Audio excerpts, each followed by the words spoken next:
You're listening to the Flip Houses Like a Girl podcast, where we educate, empower, and celebrate everyday women who are facing their fears, juggling family and business, embracing their awesomeness, and wholeheartedly chasing their dream of flipping houses. Each episode delivers honest to goodness tools, tips, and strategies you can implement today to get closer to your first or next successful house flip. Here's your spiky-haired, breakfast taco-loving host, house flipping coach, Debbie DeBeery.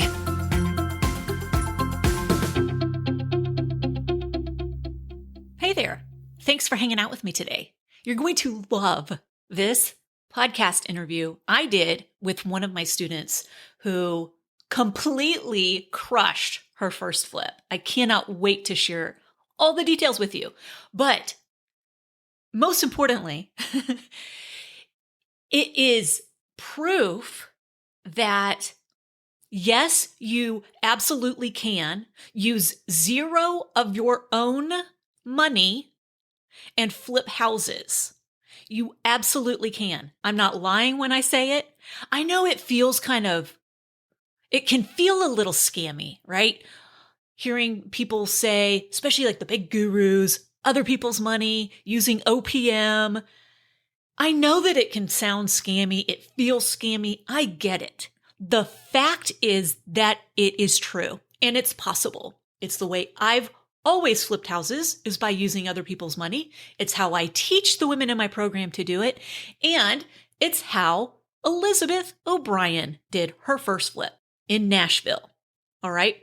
So whatever preconceived notions you have of what it takes to flip houses successfully, how much money you have to have, anything else you think you have to have first, let's leave those at the door for a minute, okay? And just listen. Be open to hearing a different way of doing things than what you may believe is possible, okay? Because if we aren't open to hearing and seeing other possibilities, I don't know, it's kind of a boring life. Anyway, let's jump into this conversation with Elizabeth.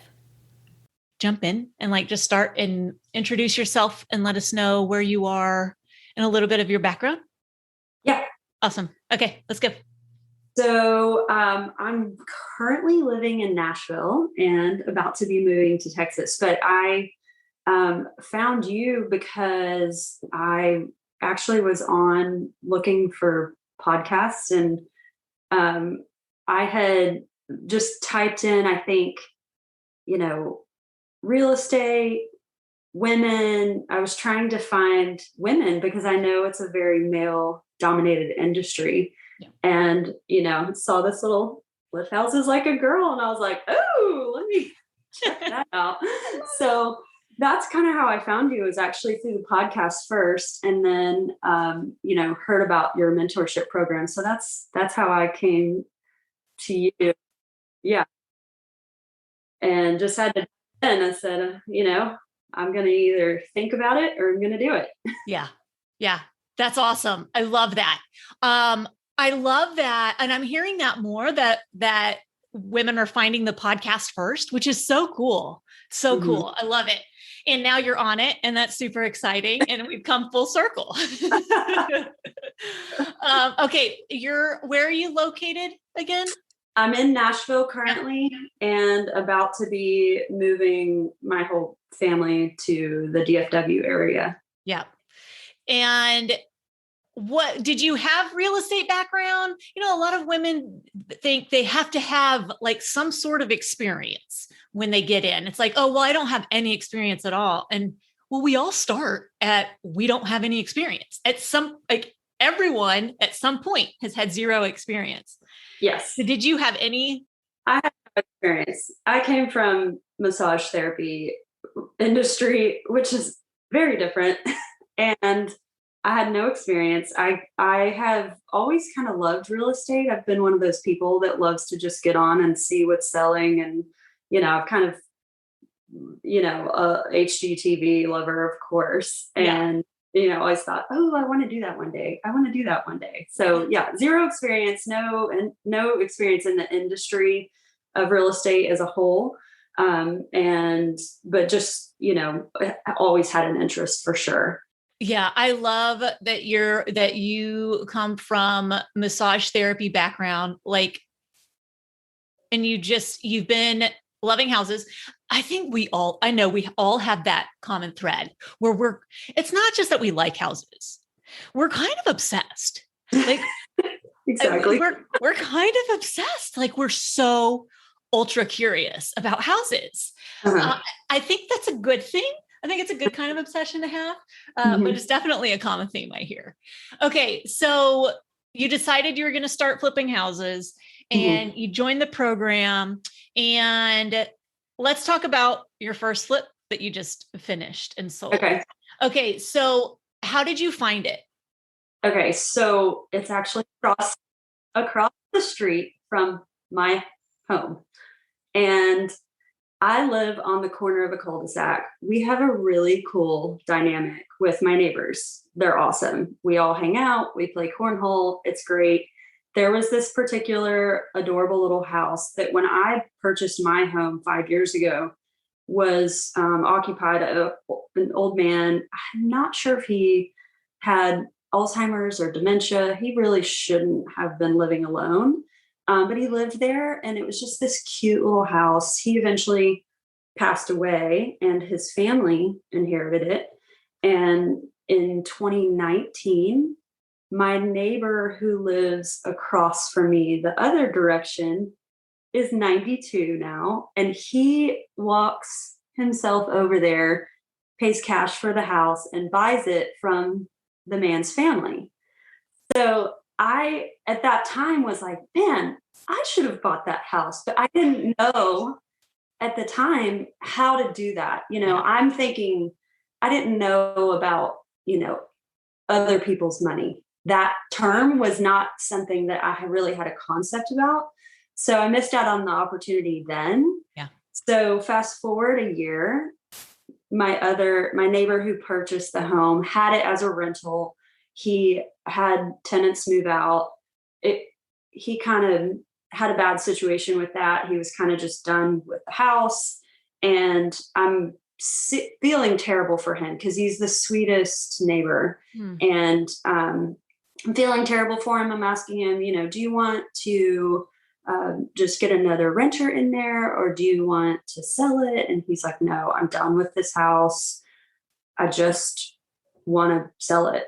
And I wish I had pictures. I should ask him for pictures. But when those tenants moved out, he has a lady that cleans his house. He sent her over there to clean it out. There were 40 bags of trash on the first day, just that bad. And we all knew something wasn't right, but they were very kept to themselves. And it was so weird because it was completely different than the dynamic of all of the rest of the houses in the cul-de-sac. So it was one of those things. I felt terrible for him. He had completely gotten taken advantage of. And, it was just sad. They're the sweetest neighbors, and he just got taken advantage of. So I kept telling him, I said, let me buy it. And he was like, okay. And he said, well, I'm not in a hurry. I just want to, this and that. He put new floors in it because the carpet that was in there had gotten ruined, obviously, from mounds and mounds of trash. And then I did one kind of little quick masterclass about real estate investing. And then I was listening to your podcast a lot. And then I said, you know what? If I'm going to get this house, I need to get my ducks in a row. I was like, I need to figure out how to make this happen. Yes. If I'm going to do it, because he wasn't in a hurry, as he said. And then I signed up for your mentorship, barely even got the modules because I signed up right before Christmas. So it was kind of this weird time where there was a little bit of a break, and barely even got the modules. And I already had an accepted offer. And I was like, I don't even know what I'm doing, but I have an accepted I love it. I love it. I remember this. Yeah. So I did it backwards. Instead of listening to the modules, I was like, okay, now let's figure it out. all of a sudden he was in a hurry. He was telling me, I'm not in a hurry, not in a hurry. And so I was like, oh, good. Maybe this will give me some time to get these modules kind of figured out so I can know what I'm doing a little bit. And then all of a sudden he's like, I'm about to put a for sale by owner sign out there. I'm like, no, wait, no, me. What's happening? I'm buying it. Right. Yeah. I'm your buyer. I'm your buyer. And no, sir, stop. Whatever you're doing, just stop. Slow down. You said you weren't in a hurry. Right. What's happening, man? So yeah, his wife's health isn't doing great. And That's so right. I think it kind of was one of those situations where suddenly he needed the money out of the house. And so that was what kind of got him to be in a distressed place with it. Well, I think that's such an important point though. Like, just because the person isn't ready immediately, don't just stop communicating with them, because you have no idea when that switch is going to be flipped. And all of a sudden they're like, no, I'm going to sell now. And they're putting a sign in the freaking yard. And you're like, no, wait, we're not putting signs in yards. I've got this. I mean, I think that's a really important point for people to get. Like, yes. Just because it's not an immediate, oh yes, great, let's sell today. Don't lose touch with that person. Like, follow up. That's where people lose the deals, is in the follow-up, because they don't follow up. They want that instant yes. Mm-hmm. So kudos to you. Okay, awesome. So then all of a sudden he's ready to sell yesterday. And yes. and then what happens? So New Year's Eve, actually. So he's really sweet, but he was so distressed with his wife's health that his niece actually owns a mortgage company. So she said, I'm going to kind of help you with the whole transaction of selling it, whether it was me or whoever. She volunteered to kind of help him out. And she told him that he needed to ask more money for it. And so I ended up paying a little bit more for it than what he had originally told, but it was, at the end of the day, it was all fine. But I was like, man. Right. Lady, stop talking. So she was really sweet, but she kind of handled, doing a promissory note, all that kind of good stuff. So I actually was talking to her and got an accepted offer on New Year's Eve, verbal accepted offer. Okay. But in the process of trying to actually get something signed and written of an offer, it took like a week, because he doesn't do email. She was driving things over. She lives 40 minutes from us. So that was definitely nerve-wracking, because I'm like, I know he said she said with her mouth anyway, and he was kind of just going to be on board with whatever she had, agreed with. And so we finally got a written, accepted offer. And then, that makes my timeline a little bit more. Well, I've not even really gotten into the modules, and I'm like, oh my gosh, I have no team. But I mean, I had not called any hard money lenders. I had not contacted any contractors. I'm literally going 90 miles an hour trying to pull this together. And I'm like, I don't know if it's going to happen. Are we going to be able to close? And so I found actually a hard money lender, and then I got the deal analyzer, and I put in the quotes that I'd gotten from, I had two contractors that had come out and given me quotes on the work.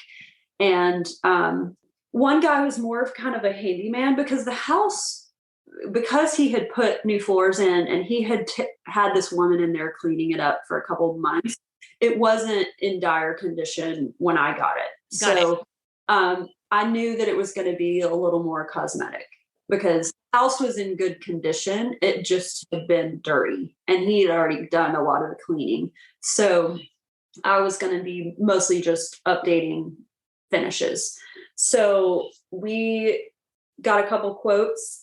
And when I put the larger one into the deal analyzer, and then added in all of the hard money. And the hard money lender that I found was a really great guy. He's local to Nashville. He has a great reputation. Love it. But once you add in, origination fees and draw fee, all these things, I was looking at the numbers and I was like, this deal doesn't make sense. Like, I'm going to be upside down. And what the ARV was at the time was, I was like, I have $5,000 of a buffer that I can't, I'm scared that I'm going to be upside down on this, Yeah. And so I kind of was like, well, what do I do? Yeah. So I went with the guy who gave me the lower bid. Okay. And I also was, for the financing, said, you know what? Why don't I just ask? Because my neighbor knows me and I know he bought it cash. So he has no mortgage on it. And so I said, you know what? Well, why don't I just ask? You don't know if you don't ask. And I said, would you consider doing owner financing, seller financing? And I will give you, and I offered him a 4% interest. I was like, you'll get your money back. We'll do a 4-month timeline. So I'm pushing myself. I've got to get it done. I love the way you work. You're like, I'm just going to put all these tight, like, restrictions around everything. And then I'm just going to go in and I'm going to do it. And I'm going to figure out and I'm going to get it done. I love it. It's kind of like you force yourself to jump. That's the thing. Yeah. There is. Prior to being a massage therapist, I did event planning and coordinated weddings and, business meetings, all kinds of things like that. And so you kind of just learn that you have to just kind of get out there to the ledge. You look over and you go, oh, that's scary. Here I go. Yeah, you really do. You really do. And trust yourself that you'll figure it out. I knew I had to get that house. Yeah. Okay. I love that. And I totally get that. There have been many times where it's like, there's something pulling me to a house, even if like the numbers aren't awesome. It's not a slam dunk per se, but there's something pulling me to a house. Mm-hmm. And so I totally get that. Okay. So you decide, first of all, were you nervous asking him or were you just like, whatever, all you can say is no? I mean, I knew he wasn't going to hate me if I asked him that, I was like, he's my sweet neighbor. He buys my daughter yard sale stuff all the time, And it's more money to him in the long run anyway, or in the short run, really. In 4 months, he's going to get more money. Okay, awesome. So you ask and they say, yeah, okay. Did you ask him or did you have to go, were you still going through her? I talked to her. Yeah. Okay. So I was talking to her. She said, I'll talk to him and see. And so because of that, it ended up pushing our closing date back a little bit. They did agree, and they agreed to the 4% that I offered. And I was like, I can't, I'm just, for him, it's extra money. And right. For me, I just was like, I can't believe it worked out. It made the deal work up front. Right. Yeah. Now it's like, oh, okay. It's not just a $5,000 profit margin anymore. Now it's like, okay, I can breathe. I can actually do this project and breathe some. Okay. This is awesome. I love this story. Okay. So he ended up owner financing it. Mm-hmm. And how did you, okay. So then when you're plugging in the numbers with the less expensive contractor and with him financing, then it looks better. Yes. Assuming. Okay. Right. Yes. So then I'm like, okay, that's, doable. Okay. I have a little wiggle room in case anything surprises come up. Yep. And I had asked him if we could just pay all of it on the sale. And so I'm not paying any monthly interest.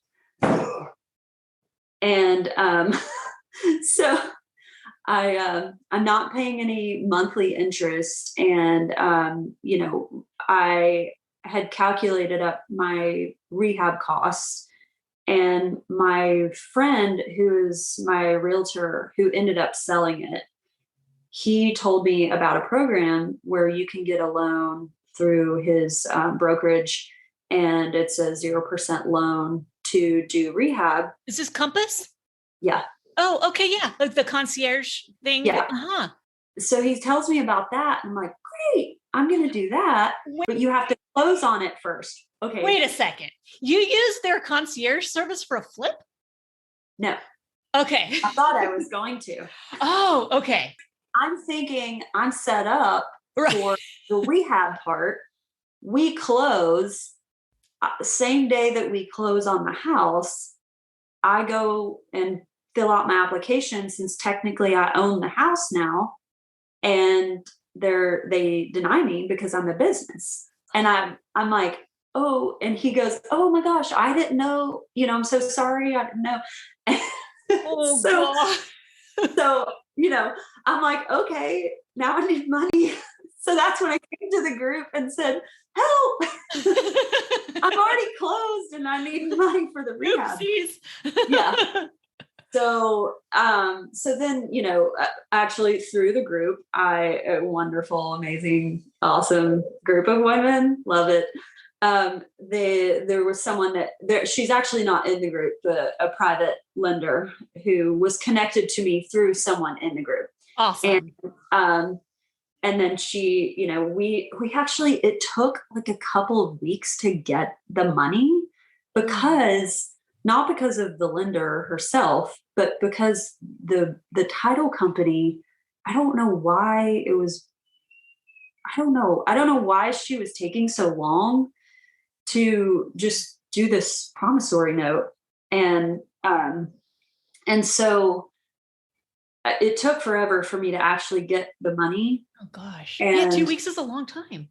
Yeah, it was so weird how long it took. But so basically I was like, well, if I'm going to keep this guy, I have to get this guy started. If he's going to stick around, I've got to get him going. So I actually just pulled out 2 0% APR credit cards and was like, I'm starting here and I'll pay myself back when I get the money. And just to keep him getting, going on the project, because I was like, oh my gosh, I don't have the money to get you started and pay you. And so anyway, that's what I did, is just I love it. This is so creative. I mean, look at the way you did this freaking deal. This is amazing. You got it owner financed. You used private money. You also used some 0% credit cards. Like, you did it. So really you were 0 of your cash. Yeah. Yes. Right. None of your own cash. None at all. So when I say it's freaking possible, then it is possible. I love it so much. 100%. This is amazing. This is amazing. Oh my gosh. Okay. This is such a great story. I didn't know. I was pretty sure you got a private loan. Yes. But then the credit card stuff, this is awesome. Okay. So I feel like this was a really fast flip. Yes. Like, I feel like your contractor, how did you find your contractor, first of all? So there's a group. So I'm actually in the Donaldson neighborhood of Nashville. It's actually Nashville city limits, but the neighborhood's called Donaldson. And there's a little Facebook group neighborhood group. I love it. I love little neighborhood groups. My particular neighborhood has their own one, and then Donaldson as a whole is a zip code.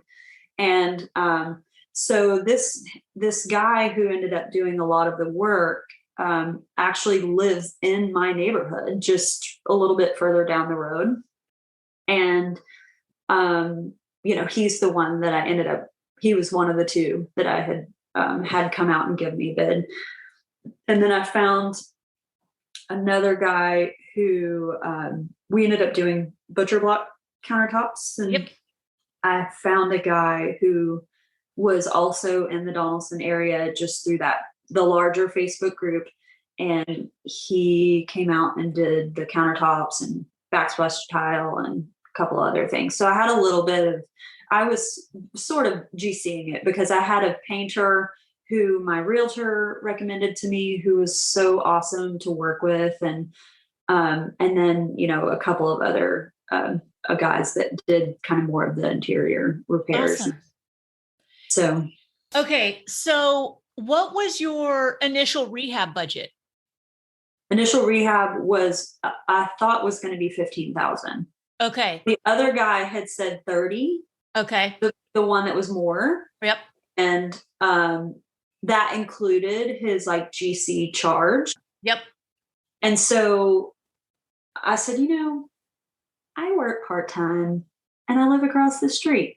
I can manage subs. I'm just going to jump. I'm just going to jump again and I'll figure it out. I love it. Okay. Okay. So you're managing the project. Okay. So the initial budget from him, the initial estimate was 15, the one you used. Mm-hmm. Did you end up going over? Yeah, it ended up being 20. Okay. So it was, extra little bits of plumbing thing, like the outdoor spigots. This was also in February. So I closed February 1st. Okay. And we got that same storm that everybody in Texas got. And we're kind of shut down for like a week. But we luckily had power. And and the guy who lives in my neighborhood, actually, he builds bikes as kind of a hobby. And so he was out, he just has like an electric bike that he was riding over.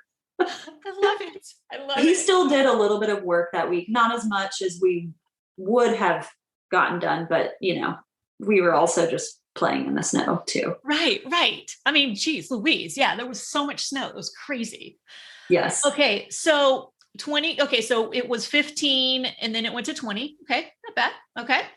What was your purchase price? Purchase price was $195. Okay. All right. So how long did you estimate the rehab would take? Originally, the handyman that had done most of the work, he said, "Oh, this should be 3 weeks." Okay. And it ended up being 6. Okay. Double. Yep. But still short. You know what? Hey, right. No, if we're going to double the timeline, let's start with a short one. Yes. Right. Like let's not start with a 2-month and then it turns into 4 months. I'm fine with the 3 to 6 and turns into a year. Oh God. Yeah. No, let's not do that. Okay. All right. So when did you list the property? So February 1st was purchase date. We, I think, listed on March 19th. Okay. Technically, but it was Friday night.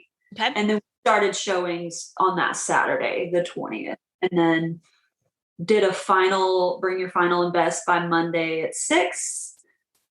And, we had a madhouse of showings going that whole weekend. And that house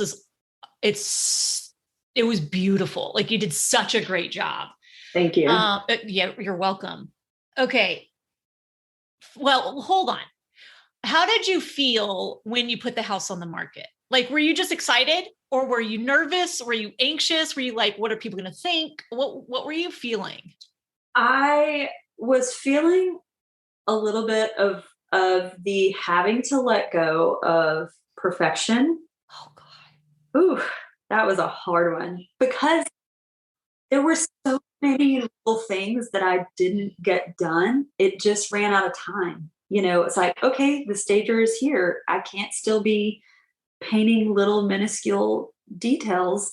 Right. And, zhuzhing up this or that. Right. And I just was like, at the end of the day, it's not going to matter on the final end of the deal. It's not going to be a deal breaker. I know. And, it was one of those things. So that was a little bit of it. And then the other bit of it was just excitement. I was mostly excited, but then mostly kind of like, oh, I wish I'd done this. I wish I could have done this. I wish I could have done this. So it was hard to not overdo it, and to kind of, I wanted to build a little built-in bench in the kitchen. Didn't happen. And it still looked adorable. It wasn't missing anything. Yeah. It's hard. It's so hard. We have a vision. We're like, no, but let's do what's in the vision. And sometimes it's like, this is like, it's not even that this is enough. This is fantastic. Yeah. Like, Yeah. this is fantastic. Leave it alone. Yes. It's hard. It's really hard. Yeah. Okay. So you put it on the market and you got a bazillion offers. Mm-hmm. And how was the escrow period? Like, was there a lot of repair negotiation? Was it a smooth transaction for the closing? How'd that go? So it went, I would say, pretty smooth. I mean, the offer was, okay. So the offer was about 21 over asking with like a $10,000 appraisal gap. Yep. Coverage. Yep. In the event that the appraisal came in under. So that was great. But then when we did the inspection, so the inspection he had put down as a pass or fail, but buying it as is.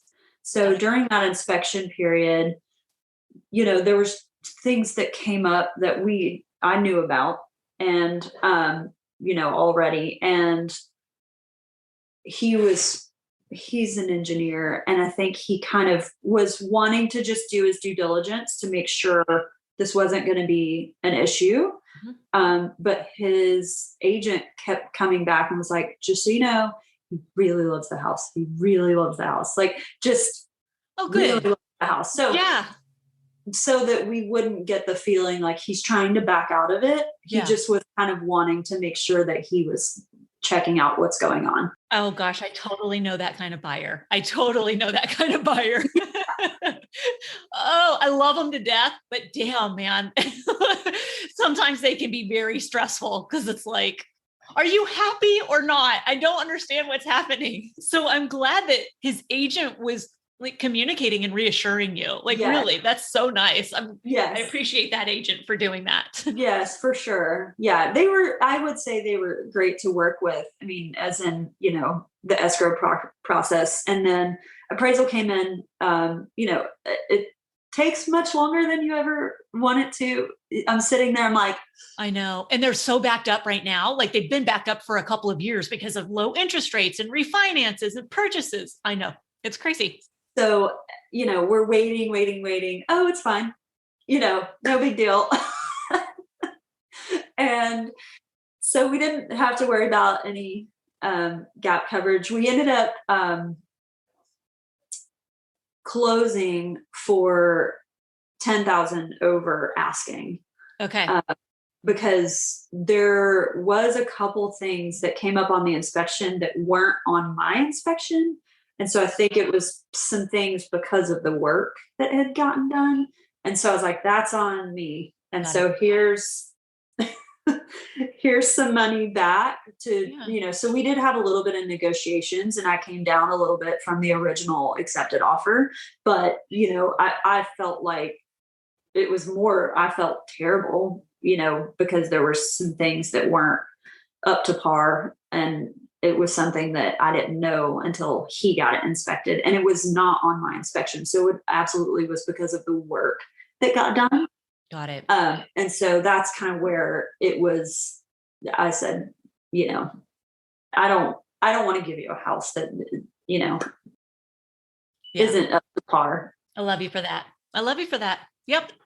It matters, right? Like I don't ever want a buyer to feel like they got screwed, right? Or they got the shorter end of the stick. Like, I want them to feel like, oh, wow, like, that feels awesome. Like, I would absolutely buy from that seller again. And you have to put ego aside a lot of times to do that. And it's hard, but it's like, it feels better. For me, it just feels better doing it that way than being like this hard ass, nope, I'm being super firm. Nope. It's like, sometimes you gotta, I don't know, pick your battles, I guess. But I'm glad you felt good about, ultimately you have to feel good about how you handled it, and you feel good about it. So that's awesome. Okay. What was your original ARV? Original was 280. Okay.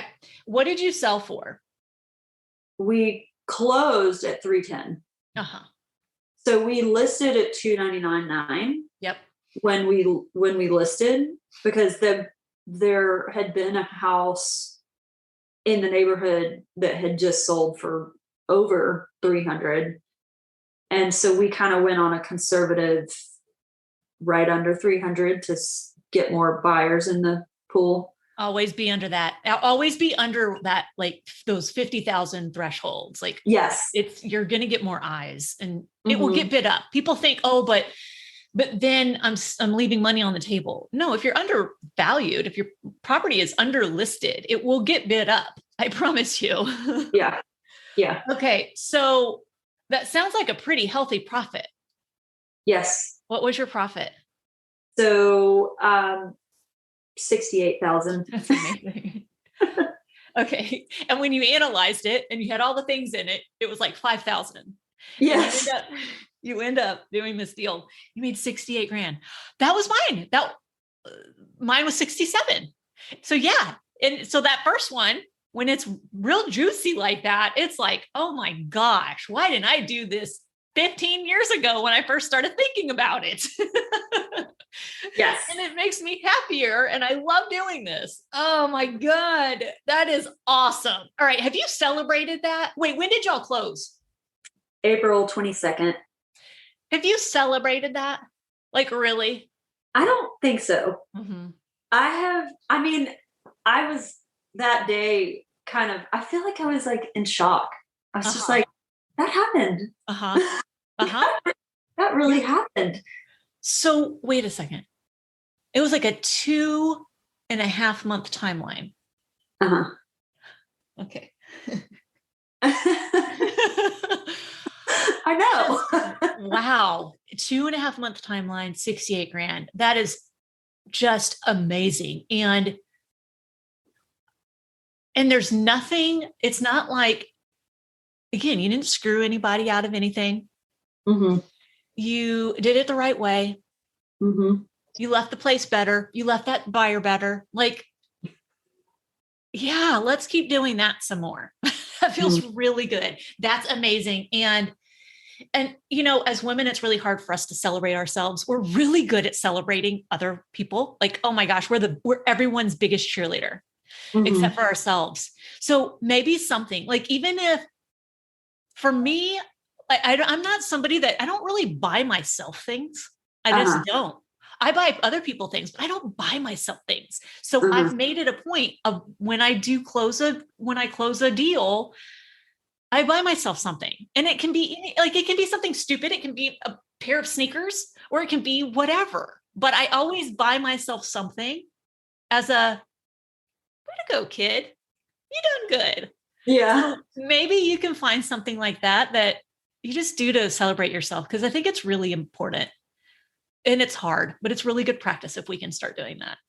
Is it fair to say I'm buying myself a move to Texas? That's fair. All right. That counts. That totally counts. Yeah, that's fair. That's a good celebration. I'll take it. House in Texas. Yeah, that's awesome. Yeah, that is just, what a fantastic first flip. Congratulations. That's huge. Yeah. It's definitely surreal. Yeah, I know it is. I know it is.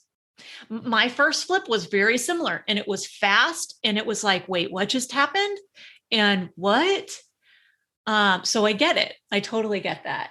Oh, I love this story. I love the way you put this together. The way you put the deal together. You put 0 of your own cash into this, and you made 68 grand. Like, it can be done, people. I'm not lying when I say it can be done. This is just awesome. This is such an inspiring story. I cannot wait for people to hear it. Thank you. Okay. Do you have anything to add? Was there anything along the way that you wish you had done differently on the flip, or was it pretty smooth, or was it everything? No, I learned a lot for sure. A lot of things like I think because it was so fast, and I felt like I was not in front of it leading the project. I felt like the project was going and I was running to catch up because it was just everything sort of felt like it was in front of me and I was trying to hurry and get through modules and learn the things and get all the documents. And so I felt like I was kind of trying to catch up to it. Yeah. And it's done and I'm still catching up. I'm still running behind.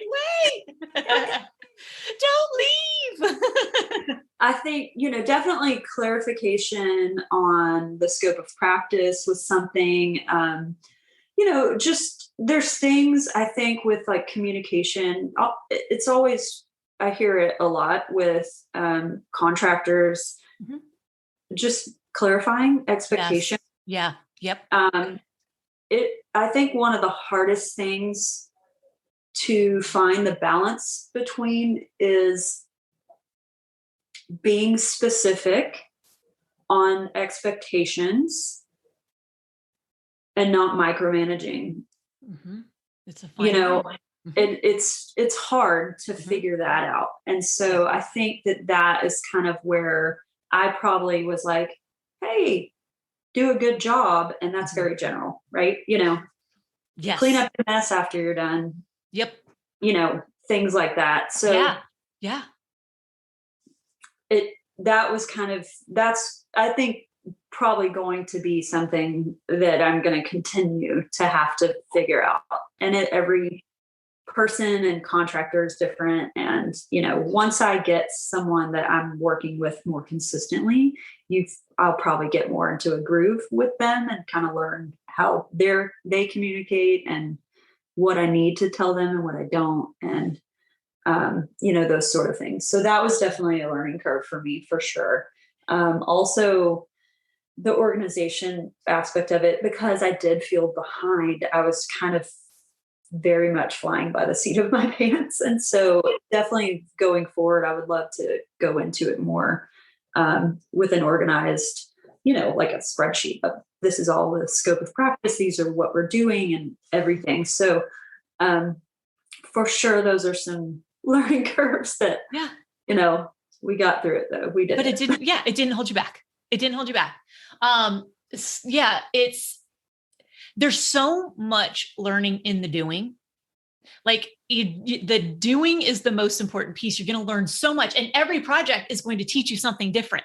And then sometimes every project you're going to be taught the same lesson over and over until you freaking get it. Like me.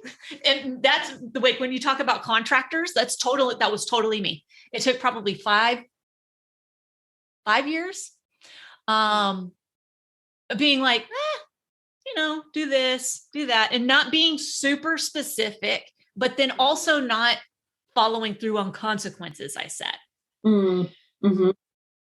Okay. I'm so excited for you. I'm so happy. Congratulations on an amazing flip. Do you have any parting words that you want to leave, or anything you want to say that we didn't cover? We are much more capable of things than we know. And I think it's just listening to your gut. I knew that if I just got the house, just get it, if I could just figure out how to purchase it, then it would work out. Yes. And I think, had I not just kind of pushed and leaned in and ran a little faster to catch up, I would have missed out on a great opportunity. Yes. I think it's just, listening to your gut and that you are more capable than you know. I love it. I mean, absolutely. Trust yourself. Trust yourself. Trust yourself. Trust yourself. Well, that's an awesome way to end the conversation. It's like, I don't know. Yeah, I can't think of anything better. Thank you, Elizabeth. This has been amazing. Congratulations. I'm so happy for you. So inspired by you just jumping and doing and going. I love it. Thank you so much for your guidance. Of course. Oh my gosh. I love it. I love being part of your journey. Thanks for your time today. I really appreciate it. Thank you. Awesome, Elizabeth. I'll see you in the group. All right. Bye. All right. So let's recap this. She used creative buying strategy She used creative financing. She had zero of her own money in this flip, her very first flip. And in 2.5 months, she had a $68,000 profit. Yes, it is possible.